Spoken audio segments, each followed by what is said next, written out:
Madame Pauline n'est pas la femme de Ben Archat, et son bouygues de la rue de Chazelle n'a rien à voir avec le château fort du défunt. Mais Charlotte n'a rien à voir avec mes fonds de bouillon. Ça n'a rien à voir. Mais ça n'a rien à voir. Ça n'a absolument rien à voir. Ça n'a rien à voir. Ça n'a rien à voir avec l'intelligence. Le communisme n'a rien à voir là-dedans. Ça n'a rien à voir avec moi. C'est pour le cinéma ou la télé?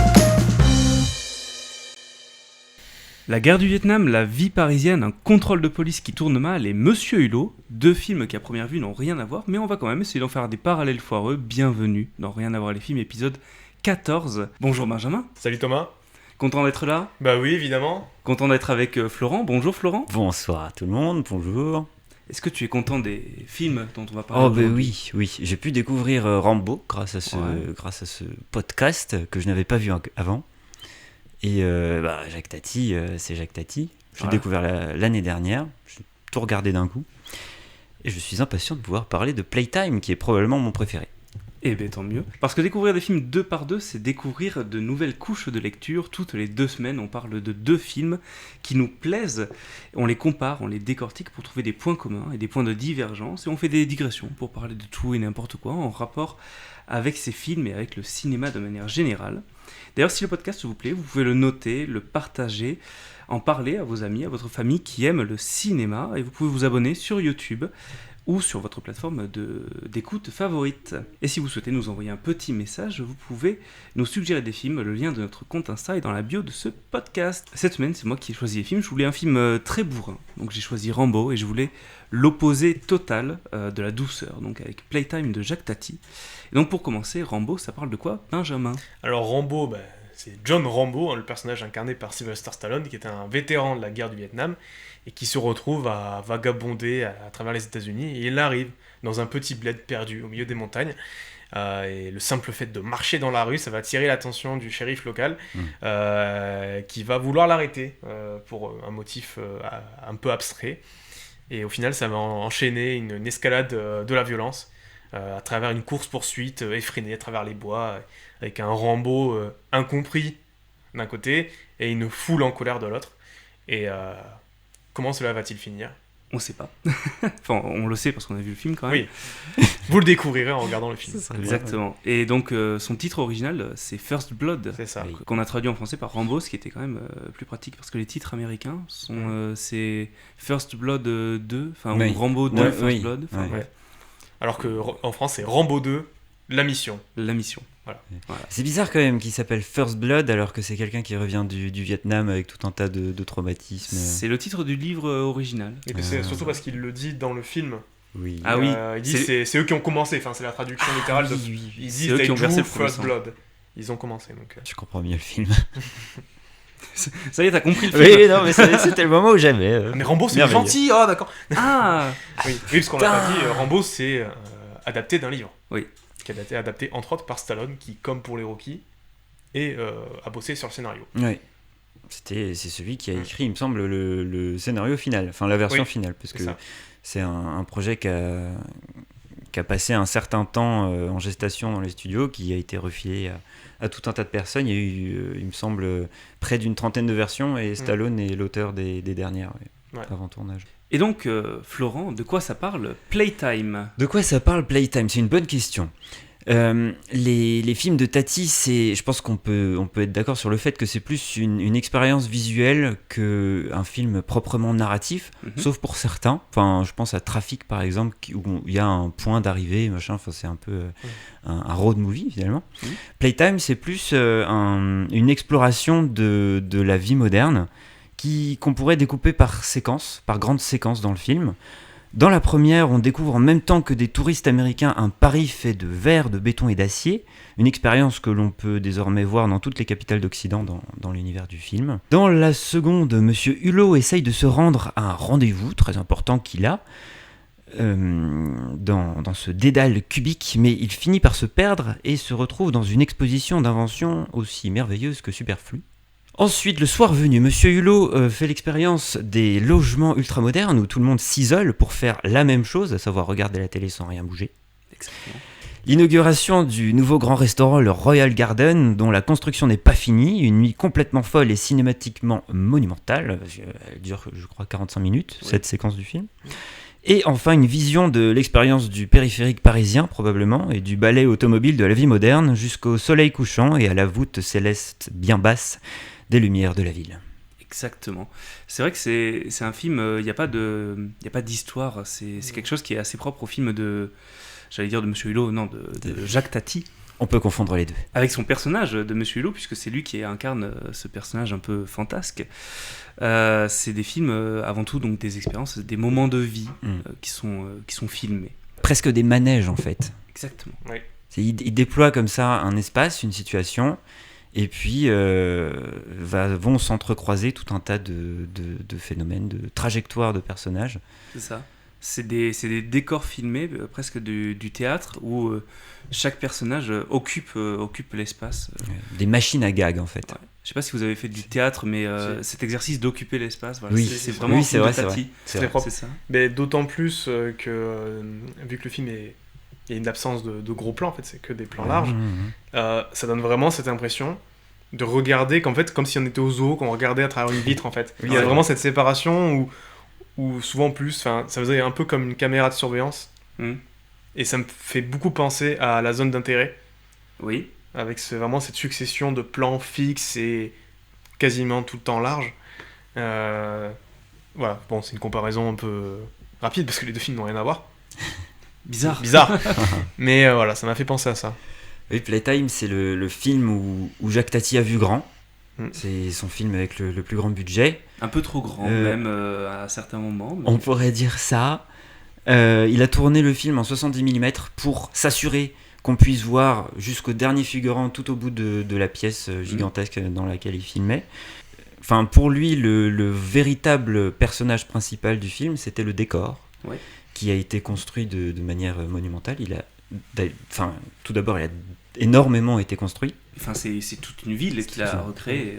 Exactement. On l'a surnommé Tativille dans la banlieue. Ça et d'autres problèmes ont provoqué une inflation du budget de 2 millions de francs à 17 millions de francs. Donc oui, c'est pas rien. Une sacrée machine. Alors d'ailleurs, si on remettait avec l'inflation et les taux par rapport à 2024, on serait sur du 22 millions d'euros, en sachant que Rambo, il a coûté 15 millions de dollars, et pareil avec l'inflation, ça serait du 19 millions d'euros aujourd'hui. Donc Playtime a coûté plus cher techniquement que Rambo. Et en France, c'est un sacré budget, 22 millions d'euros. C'est colossal. Ouais. Et encore maintenant, 22 millions d'euros, c'est le budget d'une comédie avec Danny Boone ou Philippe Lachaud. Ou Christian Clavier. Mais là, c'est pour des raisons différentes, c'est-à-dire que c'est le salaire c'est le budget qui part dans le décor. Pas dans le décor, justement dans les salaires des acteurs et des Tati, à l'époque, il a embauché principalement des acteurs qui étaient non professionnels, et choisissant de mettre le paquet sur le décor, il a dit à l'époque que donc la star, c'est effectivement le décor, il a coûté autant que coûterait une Elizabeth Taylor à l'époque. Dans Rambo, on peut pas dire que ce soit pas des acteurs professionnels, mais c'est des acteurs déjà avec une carrière qui est pas non plus incroyable. Stallone, au moment où il tourne Rambo, il sortait du tournage de Rocky 3. Et donc, c'est déjà quelqu'un d'installé dans le paysage cinématographique, mais c'est pas encore une giga star comme ça peut être aujourd'hui. Il s'est beaucoup investi pour le rôle, parce que c'était pas non plus le premier choix des gens qui faisaient ce film. Non. Ils ont proposé à d'autres personnes, et puis au bout d'un moment, Stallone est arrivé sur le projet, et c'est lui qui a réécrit en grande partie surtout son personnage. Et il a également changé la fin. Voilà. Oui. Le savez-vous, parce qu'à la fin il devait mourir. Donc il meurt pas parce qu'il y a des suites. Conformément au bouquin, c'est ça ? Exactement, c'est le commandant qui lui tire dessus. Le commandant Trotman. Qui devait être à la base incarné par Kirk Douglas. On a chopé toutes les mêmes infos. S'il vous plaît, Kirk Douglas qui voulait changer la fin. Et on lui a dit non. Il a fait ok, et ben je me casse quelques jours avant le début du tournage, donc sympa le Kirk. Et tu disais qu'à la base Stallone ne devait pas incarner Rambo, et à la base ça devait être Al Pacino. Et pareil, Al Pacino il voulait que Rambo il soit un peu plus fou, mais on lui a dit bah non. Conformément au bouquin, voilà. Où c'est un tueur beaucoup plus froid. C'est ça. Apparemment, je l'ai pas lu. Pas lu non plus, mais oui. C'est davantage un psychopathe, on le prend moins en empathie dans le bouquin, de ce que racontent les making-of en tout cas. Et alors, Kirk Douglas, effectivement, il est passé sur le projet, il devait incarner Trotman. Et il voulait cette fin où Rambo meurt, la fin qui a été tournée, qui a été projetée pendant une projection, je crois, à Las Vegas. Et le public n'avait pas du tout aimé cette fin, du coup ils l'ont changé. Ils ont mis la fin alternative qu'ils avaient. Et Kirk Douglas a maintenu des années plus tard que ça aurait fait une meilleure fin, artistiquement parlant, de tuer Rambo. Il a dit par contre vous avez fait le meilleur choix parce que vous êtes mis des millions dans les poches. C'est ça. Et c'était le bon choix à faire du coup. Une production qui a aussi eu des problèmes sur Rambo, moins que Playtime, mais j'ai relevé que le budget a été grimpé de 11 millions de dollars à 17. Et alors notamment il y avait je pense beaucoup de frais d'hôpitaux pour Stallone. Oui. Ils ont tourné à Vancouver, et ça. notamment les scènes dans la forêt, ils l'ont tourné à Vancouver. Il faisait déjà très froid, et surtout Stallone qui a fait à peu près 75% de ses cascades, s'est pas mal blessé sur le tournage. Il s'est cassé des côtes, non ? Des trucs comme ça.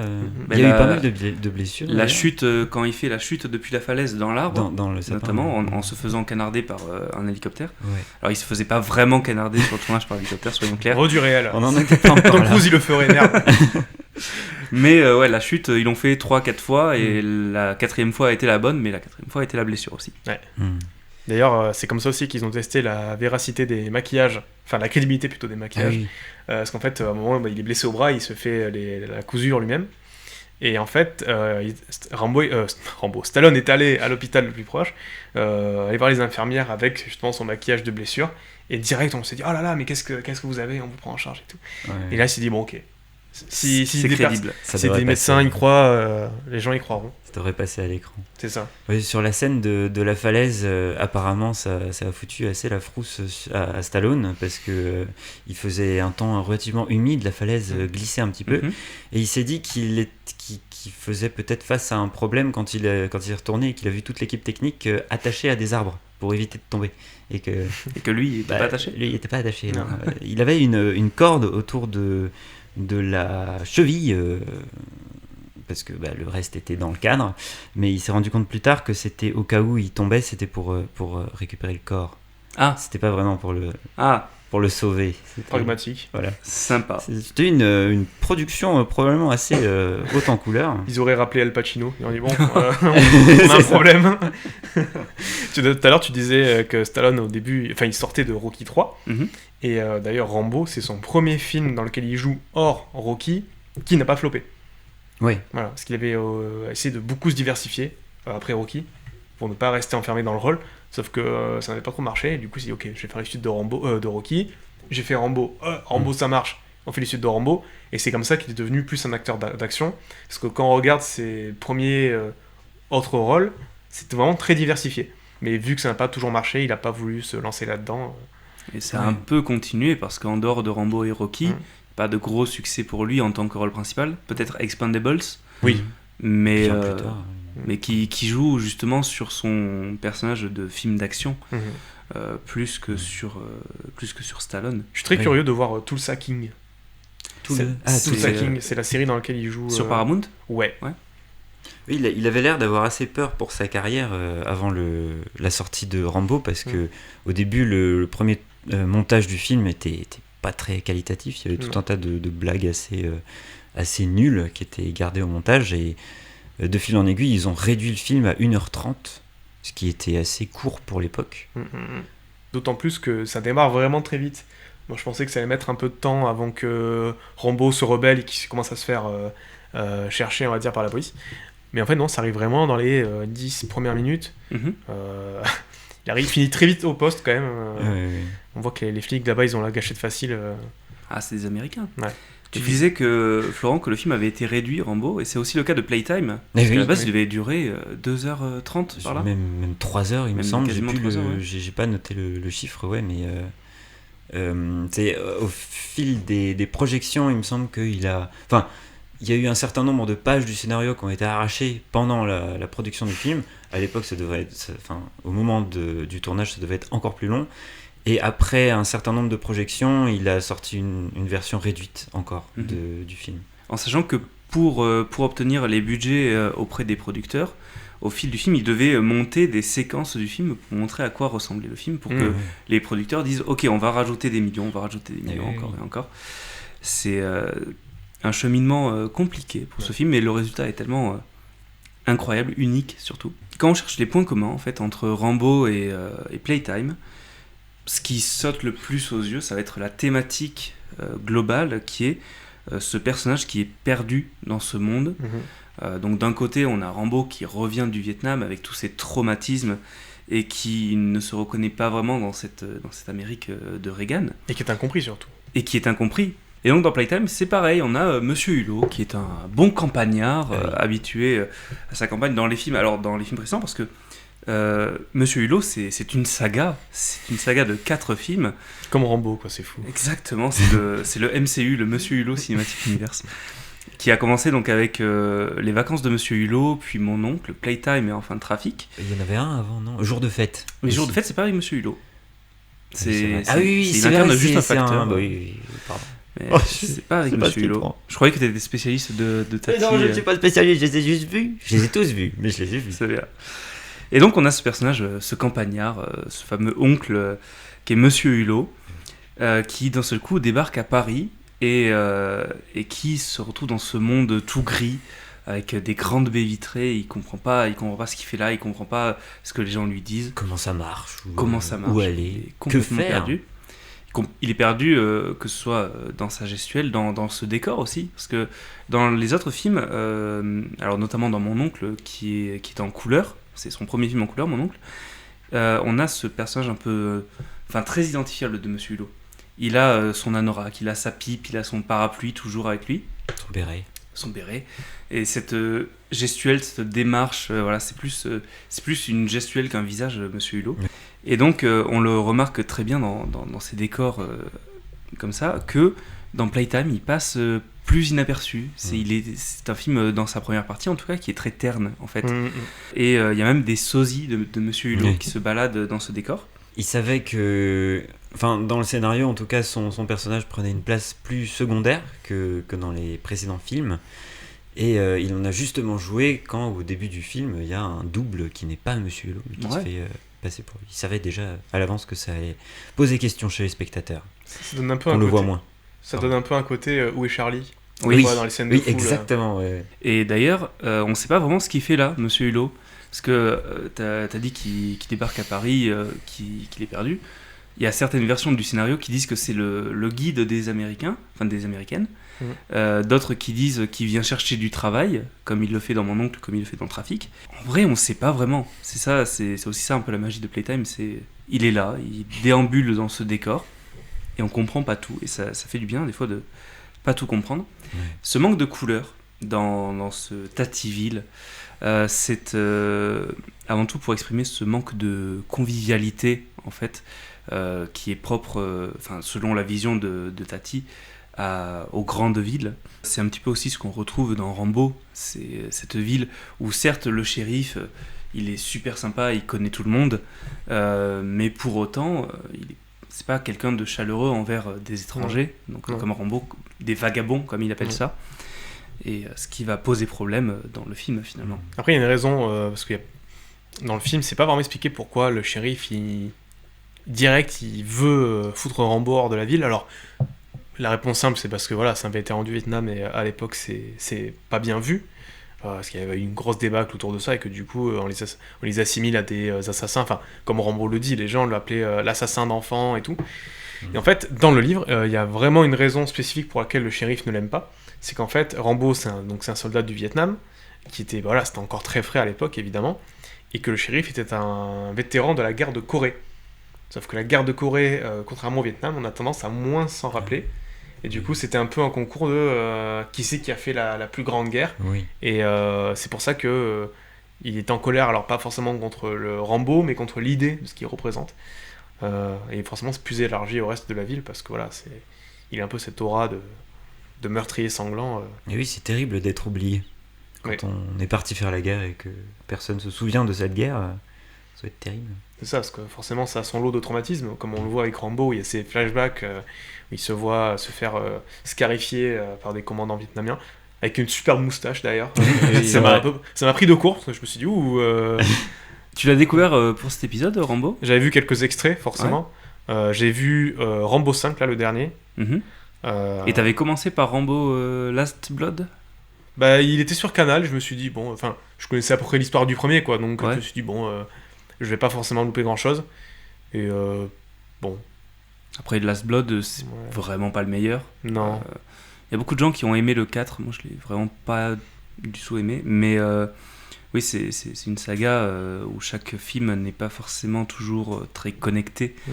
Le 5 ne reprend Non. pas vraiment l'histoire de Rambo, Non. il n'y a plus aucun lien avec le Vietnam, Non. c'est juste lui qui fait sa vie. Et Enfin, si, il y a quelques liens, des fois, il fait je repense à mes potes au Vietnam, Oui, ou voilà, pour raccrocher un peu les wagons, mais oui, ça pourrait être un autre film avec Stallone que ça changerait rien, quoi. exactement. Ah si, il utilise un arc et il pose des pièges.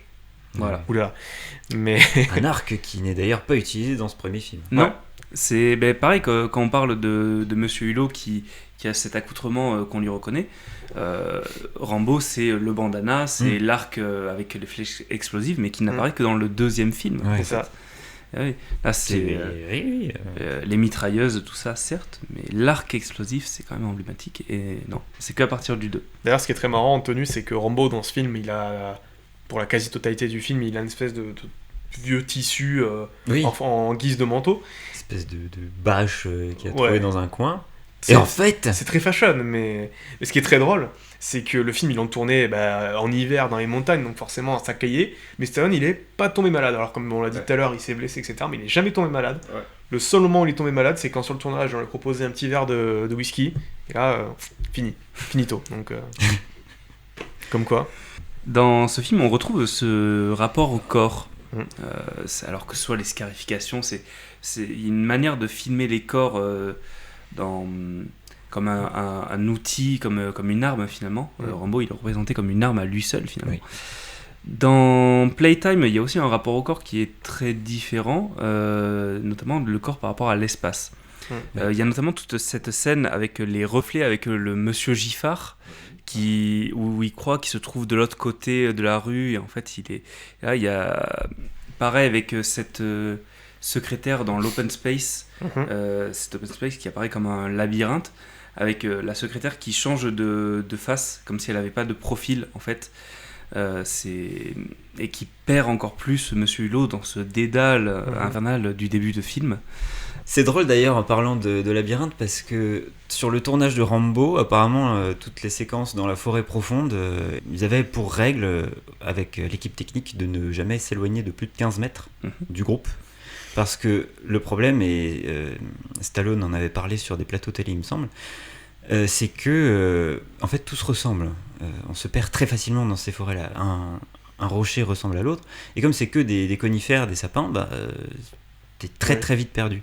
Et donc ils avaient cette règle de ne jamais s'éloigner. Et apparemment le fait que les policiers aient des chapeaux clairs en ont sauvé plus d'un de juste se perdre dans la forêt. Tant mieux. Alors on avait tourné à l'époque où on était étudiant un film en forêt. Je sais pas si c'était avec toi Benjamin. Non, je sais plus. Peut-être. Mais il y a une époque où on avait tourné un film en forêt. Et notre prof de cinéma, enfin d'audiovisuel de l'époque, nous a expliqué que déjà de 1, la forêt joue très bien la forêt, Oui. que la forêt ça coûte pas cher, Non. surtout, et que c'est très facile pour éviter les faux raccords, la forêt, parce Oui. que justement vu que les environnements se ressemblent partout, tu peux tourner où tu veux. Finalement, à la caméra, il n'y aura pas cette sensation de faux raccord. Pourquoi C'est tu vrai. crois que dans Walking Dead, il y a autant de scènes dans la pampa? Parce que ça coûte pas cher. Eh oui, faut les maquiller les zombies, merde. Et donc dans les deux films, on a ce rapport à l'environnement. Alors on a beaucoup parlé des décors de Playtime, qui sont des théâtres immenses, cette forêt aussi dans Rambo. La différence entre les deux, c'est que une fois qu'ils arrivent dans cette forêt, ils sont sur le terrain de Rambo. Oui. Et donc là, on passe dans une autre thématique qui va être presque un slasher, où Rambo va zigouiller les policiers les uns après les autres. Alors il ne tue personne. Non. Ça, c'est quelque chose auquel il se tient. Le seul qui meurt, c'est le flic qui est tiré dessus alors qu'il n'arrive pas à la falaise. Et encore, il le tue pas directement, il a balancé un caillou sur l'hélicoptère. Ouais. Mais bon, il le mérite un peu, parce que bon, voilà. Non, il y en a un autre qui se fait tuer, mais c'est par son collègue. Non, Oui, c'est vrai. Rambo ne tue pas dans ce film. Non. À la base, son environnement de prédilection, c'est plutôt la jungle vietnamienne, Mhm. et on est témoin de la facilité avec laquelle il adapte ses connaissances à la forêt américaine. D'ailleurs, c'est marrant, le colonel Trotman qui dit aux flics, il passe le film à leur dire non mais laissez tomber en fait, il va tous vous fumer, vous êtes nuls, laissez tomber. Vous n'avez aucune chance. Et il le dit plein de fois, et eux, Ouais. par un moment, ils se disent, bon... C'est juste un homme, non. Parce qu'en plus, il propose, C'est Rambo. le colonel Trotman, il Oui. propose, on peut le laisser tranquille là, et on va le coincer quand il s'y attendra pas, dans plusieurs jours, quand il sera dans un café ou quoi, et ça fera potentiellement moins de victimes, que ce soit de notre côté ou du sien. Parce que là, forcément, C'est vrai. s'il se défend, ça peut mal finir. Et Et non, par orgueil, et puis les policiers ne veulent pas. Les policiers prennent beaucoup de mauvaises décisions dans ce film. Ouais. Et enfin, apparemment, il est toujours utilisé, le film Rambo, First Blood, comme... Enfin, il est projeté en fait dans les commissariats, enfin plutôt dans les centres de formation D'accord. de la police, comme exemple de tout ce qu'il ne faut pas faire quand on poursuit un fugitif. En fait, Rambo, comme Monsieur Hulot, c'est un personnage qui veut mener une vie simple, une vie normale, malgré tout, qui veut juste trouver un travail normal dans une ville normale, et il n'y arrive pas. Non. C'est une difficulté que rencontre Monsieur Hulot qui a du mal à s'intégrer. Même dans Mon oncle, on le voit, on lui propose un travail dans une usine de plastique. Il fait un peu n'importe quoi. Et Rambo, à la différence de Monsieur Hulot, c'est qu'on veut pas de lui, parce qu'il y a tout ce truc de on veut pas des vétérans de guerre, c'est mal Non, perçu. Bah, Ouais. c'est un souvenir douloureux, ouais. En fait, dans les deux cas, la société a avancé malgré eux et les a laissés derrière. Et Rambo, il le dit, dans cette scène en plus qui est magistrale, où Stallone, il montre tout son talent, où il fond en larmes et tout, et il le dit, à la guerre, j'étais en charge de plusieurs millions de dollars d'équipement, et aujourd'hui, on me laisse même pas faire un travail simple comme être gardien de parking. Ouais. Et après, il jette son arme. Oui, Rambo et Monsieur Hulot, c'est un peu les derniers de leur propre espèce. Mhm. C'est les derniers des Mohicans, des fossiles qui sont sous... Enfin... Le Highlander. c'est ça. Tu dis que la société a évolué sans eux. Dans Playtime, donc, ce décor a été entièrement construit, et on a l'impression à certains moments d'avoir un décor de science-fiction, Mhm. avec plein de boutons dans tous les sens. Alors, cette scène extrêmement marrante avec ce gardien d'immeuble qui appuie un peu au hasard sur tous les boutons. On a un décor de science-fiction quand même dans Playtime, qui est pas qui se rapproche plus d'une dystopie Oui, Ouais. que de avec quelque carrément. chose où on se dit waouh, c'est un superbe vaisseau spatial. Non, Oui, non, on c'est- a- on En a fait, les- c'est- Oui, non, vas-y. On a l'exemple parfait dans la séquence où, de nuit où Monsieur Hulot rencontre un ancien camarade, où on a ces immenses baies vitrées sur les appartements, où les gens s'asseyent devant leur télé comme ça, hypnotisés par ce flashouillis blanc. c'est hyper intrusif. Ouais, D'ailleurs, cette on scène. voit tout Ouais. l'intérieur, et tout le monde s'enferme tout seul chez lui pour finalement faire la même chose. Exactement. Et pour regarder le même programme à la télévision, et en fait, on voit, bon, le talent de mise en scène de Tati dans ce film est dinguissime, et du chef-op aussi est complètement fou, avec ce mur entre les deux immeubles qui vient cacher la télévision. Et donc, on a cette sensation que les deux familles se regardent Oui. l'une l'autre, Absolument. et ils réagissent au même moment. Et surtout, la scène est filmée depuis l'extérieur du bâtiment, donc on n'entend pas ce qui se passe à l'intérieur, on n'entend que les passants Mhm. dans la rue, et les passants qui pour le coup ne sont même pas curieux de voir ce qui se passe Non. à l'intérieur. Il y a notamment dans Playtime cette scène où Giffard arrive de très très loin. On a un cadre avec une profondeur de champ qui est immense, avec Tati qui attend au premier plan et Giffard qui est très loin et qui justement fait, donc le plan est long, il avance dans tout ce couloir, et notamment au début, en fait, pour donner cette sensation de profondeur, il fait du surplace Oui. au début avant Oui. de vraiment arriver. Oui, c'est une profondeur de champ qui est permise justement par les caméras 70 mm qui sont énormes, même sur la pellicule, c'était le double du Ouais. format. Il avait vu grand là aussi, et c'est parce que... Et c'est d'ailleurs son seul et unique film filmé en cadre 16:9, donc en Oui. 1,78. Tous les autres sont en 1,35. À la base, Tati voulait... Enfin, il y avait toujours cette idée de protection de son petit bébé. Ouais. Il voulait uniquement ouvrir le film aux projections 70 mm, aux salles qui étaient équipées de projecteurs 70 mm. C'est pas beaucoup. Mais il s'est rendu compte que ça allait pas le faire, et plusieurs versions ont été produites dans les formats plus communs. Mais ça m'a fait un peu penser à les décors, tout ça, avec ces grands espaces, ces grands bâtiments, comme on dit. Un peu à Bienvenue à Gattaca, mais s'il n'y avait pas de couleur. Ouais. Ouais. Comme si tout était gris. Et tu parles du talent de mise en scène de Tati. Et il faut préciser que celui qui a réalisé donc Rambo 1, c'est Ted Kotcheff, qui n'a pas réalisé les suites. Mhm. Alors je sais pas comment c'est comporté Ted Kotcheff sur le plateau sur le tournage de Rambo, mais apparemment Tati a fait preuve d'un énorme perfectionnisme lors du tournage, à tel point que l'équipe technique le surnommait Tatillon, Jacques Tatillon. Ah oui, c'est Parce mignon. que voilà, Oui. il y avait tellement de mouvements, d'événements, de personnages à régler dans le cadre que en fait il faisait ça par morceaux, c'est-à-dire il réglait tout ce qui allait se passer dans le coin gauche supérieur de l'image, et puis il passait à la droite, etc. Et il fallait pour lui, avant qu'il ne bloque lui-même son mouvement dans la scène quand il jouait, il fallait que tout se déroule devant ses yeux dans le cadre avant qu'il valide le plan pour le tourner. Ce qui a pris énormément de temps, notamment pour, par exemple, la séquence du restaurant, la grande séquence de restaurant qui dure 45 minutes, qui a nécessité 7 semaines de tournage. Ce qui rajoute du coup au budget, Voilà. forcément. C'est Oui. pourquoi c'est pas que les décors. Hein. Non. Oui. Playtime, c'était vraiment son petit bébé, parce que après le tournage, il a été en montage pendant 9 mois. Mhm. Et, Et du coup, il a accouché d'un beau film. alors. voilà, même s'il a été retouché après pour être raccourci. Et le projet total aurait été en gestation pendant 8 ans, de l'idée initiale à la sortie du film.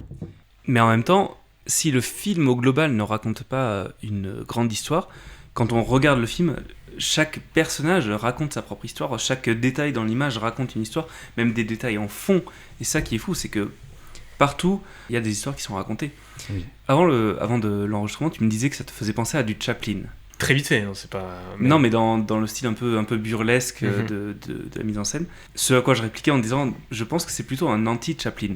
Parce que Chaplin, il est vraiment au cœur de ses films, tu vois. Et c'est son action qui provoque le rire à lui, enfin au spectateur. Et où t'as l'impression que tout est maîtrisé dans l'image. Cette scène où il fait du roller au bord du vide, t'as quand même cette impression de maîtrise. Les temps modernes. Dans le cinéma dans les temps modernes, dans le cinéma de Tati, je trouve que justement, il y a...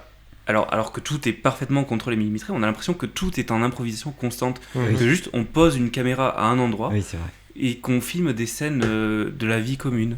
Oui, c'est vrai. C'est un peu... c'est la science de l'accident, finalement. C'est ça. C'est faire passer. Mais alors que pourtant, on peut attester que tout était minutieusement millimétré. Effectivement, chez Chaplin, il y a comme un surgissement, enfin, comment dire, le comique vient de Chaplin, généralement. C'est-à-dire, ça, il est dans le cadre, enfin, dans le film comme une fontaine, de laquelle les choses surgissent. Alors que Monsieur Hulot, c'est plus le monde étrange dans lequel il se trouve, dans lequel il est plongé, qui l'abreuve de choses et qui, avec le décalage, c'est drôle. Et pareil, Chaplin, il avait son personnage de Charlot, on l'associe à lui, pareil, avec une gestuelle, La un silhouette. accoutrement, une silhouette. Quasiment muet. C'est ce qu'a réussi plus ou moins Stallone, justement, à se détacher complètement de ces personnages qu'il incarne. Ah ouais? Bah, je pense que c'est plus ce Complètement qu'il a... Non, pas complètement. C'est vrai, tu as raison. Non, il s'est perdu aussi dans ce rôle, enfin dans ces rôles-là. C'est vrai qu'on le voit mal en dehors de... Enfin, on le voit peu. Enfin, il n'a pas incarné de personnage vraiment mémorable en dehors de Rocky et Rambo. Oui. Quand on le voit dans Expendables, bah, On voit Rambo. Oui, c'est ça, c'est Stallone, film d'action, machin. Voilà. Il y a un film avec Stallone qui, pour le coup, date des années 90, donc vraiment à la période où il était en mode action totale, que j'ai pas encore vu mais que j'ai prévu de voir, c'est Copland de James Mangold, où il joue justement un shérif un peu désabusé, enfin un policier de New York complètement désabusé. Et justement, c'est un rôle à contre-courant, et ça m'intéresse vachement de voir ça. Bon, surtout qu'en plus, dans Copland, il y a Robert De Niro, Ray Liotta et d'autres. Il a incarné Judge Dredd aussi, Oui. à un moment donné. Oui. Pour un film. C'est D'ailleurs, lui, la est-ce qu'on police. préfère l'original ou le remake? J'ai vu aucun des deux, donc Aucun des deux non plus. Ah bah, c'est le remake, je vous assure, c'est le remake. Ah ouais? Il n'y a aucun souci. Avec Lena Headey, et puis des séquences assez mémorables. Et de ce que j'ai lu, Alors que Judge Dredd, Stallone, c'est plus cheesy, c'est plus D'accord. drôle nul par rapport à Dredd. C'est plus un nanar. C'est-à-dire, c'est peut-être pas jusqu'au nanar, mais on en rit en fait. Ouais. Ouais. Là où c'était pas vraiment voulu, je pense. Ça Ouais. fera peut-être l'objet d'un épisode du coup de comparer les Peut-être, deux. éventuellement. Oui, mais c'est Ça peut intéressant. toujours être intéressant. On fait le planning en même temps C'est ça. que les Fais-toi, épisodes. Ça va comme ça vient. Mais alors je les ai pas vus, mais de ce que j'ai lu, donc celui qui incarne Dredd, enfin le Judge Dredd dans le film de 2014, c'est ça, Par là, oui, je sais plus. qui est Karl Urban. Oui. Lui, là, il a joué le truc à fond de ne jamais retirer Oui. le casque, On voit pas son comme visage. le vrai personnage, Oui. contrairement à Stallone qui. Stallone, voilà, il fallait qu'on voit son visage, Ouais. vous comprenez. C'est comme dans Dune, bon bah faut enlever les masques, faut enlever Oui. les distils, faut qu'on voit Zendaya, faut qu'on Oui. voit Timothée Chalamet. c'est Au prix où on les important. paye. Bah, Et encore dans Dune, ça peut avoir du sens, mais ça c'est vrai que dans les films de super-héros récents, où les personnages, ils Ça enlèvent- m'agace, ils ça. enlèvent leur masque, et Oui. en plus, maintenant, vu que tu peux les faire en nanotechnologie, ça... Oui. Ah, ça me gonfle, mais c'est bon, on le sait que c'est lui... Sur les affiches, sur les. Et- tout. Le seul Ah, qui que fait pas oui. trop, c'est de Ryan Reynolds quand il fait Deadpool. Oui. Mais bon, en même temps, c'est soit il garde Mais le masque, c'est- soit il a 8 heures de maquillage, Oui, donc je c'est pense qu'il y a ça aussi.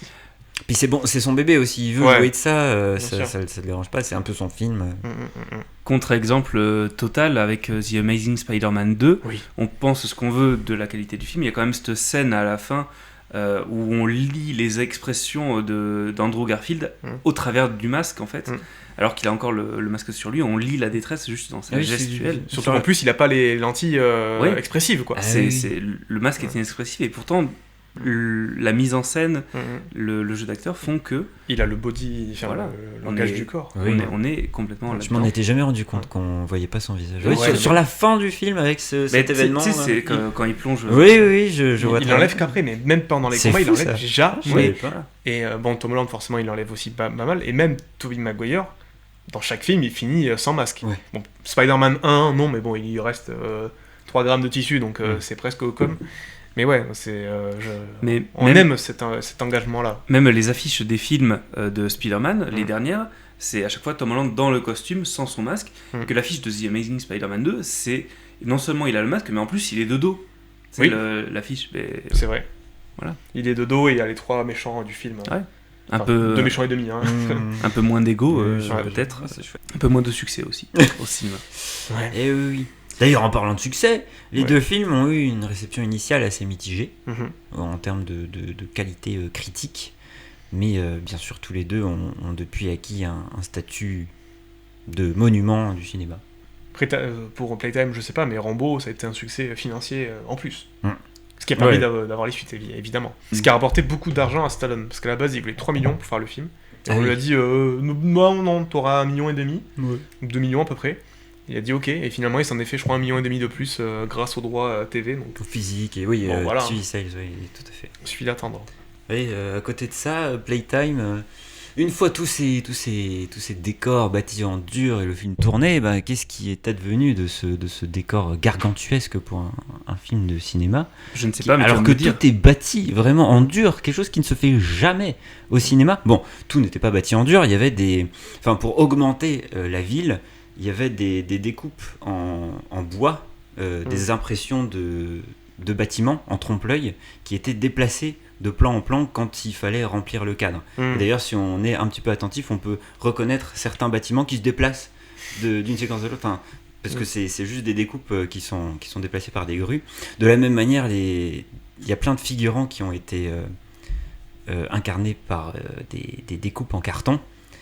Et pour en fait mettre toujours plus d'argent dans le décor et moins dans le reste, notamment dans les humains, et pour leur donner plus de réalisme, on disait aux vrais figurants d'interagir avec les découpes en carton Ok. pour les rendre vraisemblants. La solitude du tournage, quoi. Ça doit être assez marrant. Remarque Partenaire à de faire. jeu était en carton.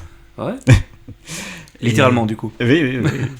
Et donc, ce pauvre décor gigantesque Tatyville, Jacques Tati, à la fin du tournage, voulait le donner à une école de cinéma, enfin en faire en fait une école de cinéma, un terrain de jeu pour de jeunes cinéastes en devenir, mais à la place, on a bâti l'autoroute A4. Ah. Quelques années plus tard, on a démoli quasiment tout et n'en subsiste que du bitume finalement, du béton et des véhicules, un peu comme dans le carrousel de fin, avec toutes ces Exactement. voitures qui tournent en rond. La vie imite la fiction. Et là, tu m'envoies une bonne transition parce que finalement, construire une autoroute à la place de quelque chose de cool, c'est un peu un des grands symboles du capitalisme. Ouais. Et un des points communs de ces deux films, c'est que c'est quand même des sacrées satires du monde actuel, notamment donc Playtime, qui est une critique pas trop dissimulée du capitalisme, mais même c'est ce qu'on retrouvait déjà un peu en fond de toile dans Mon Oncle. Là, c'est quand même un peu plus montré, donc on a cette perte d'identité complètement. Déshumanisation. Et c'est en fait le capitalisme vu par Tati, c'est des téléphones, c'est des open space complètement fermés, c'est des courbes, des chiffres. C'est des cubes dans des cubes dans des cubes. Exactement. C'est des pièces dans des buildings dans une ville qui est carrée. Voilà. Exactement. Ouais. Sur un écran. Des boîtes. Sur un écran. Et c'est assez triste. Et en fait, le moment où le film retrouve ses couleurs, retrouve son humanité, sa chaleur, c'est dans cette fameuse scène du restaurant, dans ce chaos du restaurant total, où finalement Monsieur Hulot apparaît très peu d'ailleurs. Et donc Rambo, on a dit que Stallone s'était beaucoup investi sur le tournage, enfin sur le scénario. C'est aussi un film qui lui a fait changer d'avis sur la guerre du Vietnam. Lui, avant, il était pour la guerre du Vietnam, il était pro-Vietnam, et en comprenant les traumatismes, tout ça, il s'est dit finalement, c'est pas une si bonne idée. Effectivement, c'est tout un film contre l'Amérique de Reagan, contre tout ça. Et on parlait du comportement des flics tout à l'heure, qui sont pas des exemples. Non. Les Américains dans le film de Tati, puisqu'il y a tout ce groupe d'Américains qui débarquent, qui ont chacun un comportement un peu étrange, et notamment dans les scènes du restaurant où ils sont un peu débiles, un peu... Enfin, très égocentriques, alors très caricaturaux évidemment, mais ils veulent la table qui est réservée, pas par eux, ils veulent ça, ils ont un comportement un peu stupide même. Il y a ce truc très américain, à un moment donné, il y a le restaurant qui est séparé en deux par un plafond qui s'effondre, et il y a un Américain qui va s'accaparer le truc comme si c'était un salon VIP, qui va faire payer l'entrée pour y venir, et qui prend d'ailleurs Monsieur Hulot comme serveur le plafond devient une sorte de porte. Exactement, ouais. Donc quelque chose de très américain, de très capitaliste, du coup. Privatisation. Exactement. Propriété individuelle. Et encore, il n'y avait pas de pétrole dans ce carré. Est-ce que vous avez d'autres points à rajouter ? Non, si ce n'est que Rambo, donc le premier Rambo, un peu comme Rocky, comme la saga Rocky en général, c'est un peu des films dont les gens en général, qui ne les ont pas vus, ont des préjugés. Oui. En se disant, Rambo, c'est truc de bourrin ou ça canarde, alors... Comme Predator. Alors, pour les suites, on peut le dire, mais le premier Rambo, au contraire, c'est vraiment beaucoup plus intimiste, on va dire. C'est un film. Alors, peut-être pas intimiste, mais c'est vraiment beaucoup plus recentré sur le personnage. Et même s'il n'est pas pauvre en action, c'est vraiment pas le même genre de film. Si vous avez ces préjugés-là sur le Rambo, donnez-lui sa chance au premier film. Ouais, je suis tout à fait d'accord. Je suis aussi arrivé, je l'ai vu aujourd'hui, le film Rambo. J'y suis arrivé avec tous les préjugés qu'on pouvait juger. Alors bon, je le vois, je commence le film, je le vois arriver aux États-Unis, rentrer du Vietnam. Je me dis attends, c'est pas. Il est pendant super longtemps aux États-Unis. J'attends qu'il se fasse rappeler. Je sais pas. Enfin, je me dis merde, ça fait longtemps. Enfin, il met longtemps à commencer ce film, et puis en fait, non. J'ai passé un super moment. C'est dans le 2 qu'il revient au Vietnam. J'ai hâte de voir ça, tiens. Mais t'es... Oh bah. Tiens. Oh, ça c'est l'histoire Rambo qui se produit. Je n'ai pas de Rambo 3. Je n'ai pas de lecteur Blu-ray, mais Rambo 0. Je le mettrai sur mon étagère. Pour finir, j'aimerais vous proposer un petit jeu d'imagination. Ok. Ça ressemblerait à quoi si on mixait les deux univers, celui de Playtime et celui de Rambo ? Eh ben, choisissons un personnage, je pense. Celui que tu veux. Est-ce que Monsieur Hulot rencontre... Est-ce que Monsieur Hulot va dans l'univers de Rambo ? Est-ce que Rambo vient dans l'univers de Monsieur Hulot ? À toi de me dire, ça ressemble à quoi ? Ça ressemble à quoi dans ta tête ? Je ne sais pas, c'est rigolo d'imaginer Rambo dans Tatyville, ouais. Parce que tout est tellement bien réglé, et c'est tellement une machine de destruction comme ça qui vient tout chambouler quoi, dans cette petite ville américaine à la base, de le balancer comme ça comme une boule de bowling dans Tatyville, ça pourrait être en train drôle. De canarder dans les open space à grands coups de M16. Oui. M60. M60. S'il te plaît, Pardon. Des spécialistes. Ouais. Et Monsieur Hulot qui débarque dans cette petite ville américaine dans la forêt. Oh, je pense qu'il serait très bien, pas de soucis. En train de se faire mordre par des rats et piétiner par des sangliers. Et accroché à la falaise. Voilà, accroché avec son parapluie à un sapin. Est-ce I que didn't do anything. Ah oui, tu l'as pas vu en.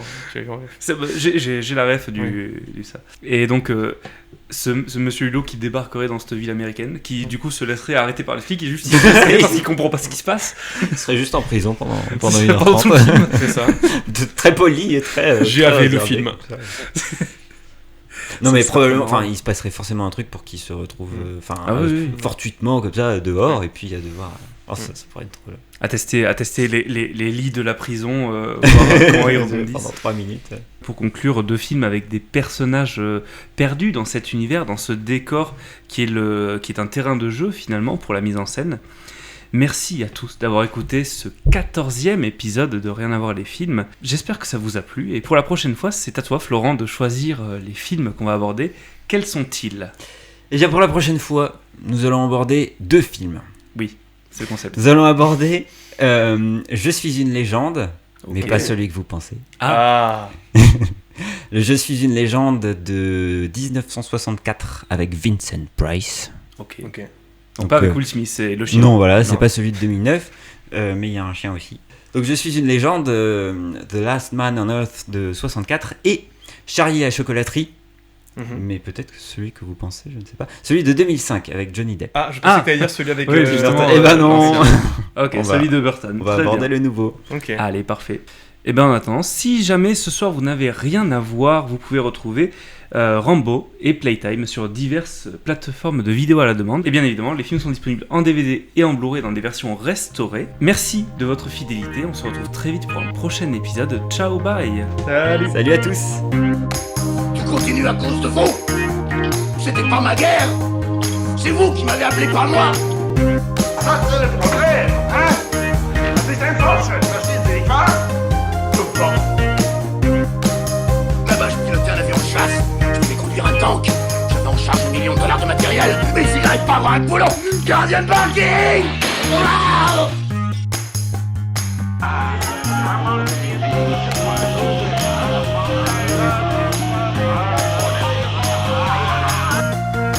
Pourquoi est-ce que vous portez un couteau comme ça? Chasser, Qu'est-ce que vous pouvez chasser avec ça? je sais. Tu voulais embrayer sur quelque chose, Florent ? Non, je voulais simplement dire que apparemment Rambo c'est une variété de pommes. Oui, j'ai vu ça aussi. Pourquoi pas. D'accord. Voilà. Avec un petit. On les reconnaît parce qu'elles ont un petit bandana, une petite ceinture de cartouche.